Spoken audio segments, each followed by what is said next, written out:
4 فضائل عظيمة جدا ليوم عرفة.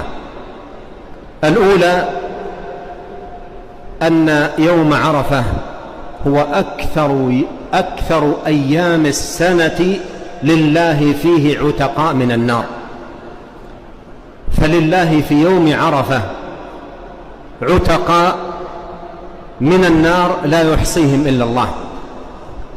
فإذا علمت ذلك واستشعرته فقو طمعك بالله سبحانه وتعالى وأنت واقف بعرفة بأن تكون من هؤلاء العتقاء. قو رجاءك بالله وثقتك بالله، وألح على الله سبحانه وتعالى بالدعاء: ربنا آتنا في الدنيا حسنة وفي الآخرة حسنة وقنا عذاب النار، ربنا اصرف عنا عذاب جهنم إن عذابها كان غراما. فقو صلتك بالله وثقتك به ورجاك منه سبحانه وتعالى أن تكون من هؤلاء الذين تعتق رقابهم من النار في هذا اليوم. فما من يوم أكثر من أن يعتق الله فيه عبدا من النار من يوم عرفة. هذه فضيلة عظيمة لهذا اليوم الكريم.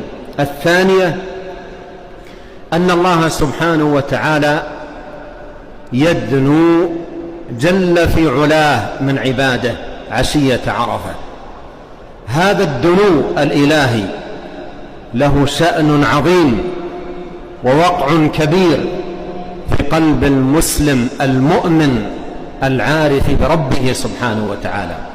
الله جل في علاه يدنو من عباده عشية عرفة دنوا يليق بجلاله، لا نعرف كنها ولا كيفيته، الله أعلم بذلك، لكنه جل وعلا كما أخبر رسوله عليه الصلاة والسلام يدنو من عباده في تلك العشية المباركة.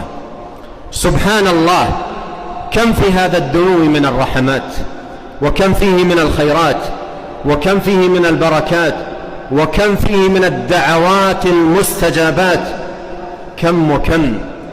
ولهذا استشعر هذا المعنى العظيم الذي يكرم الله سبحانه وتعالى به أهل عرفة.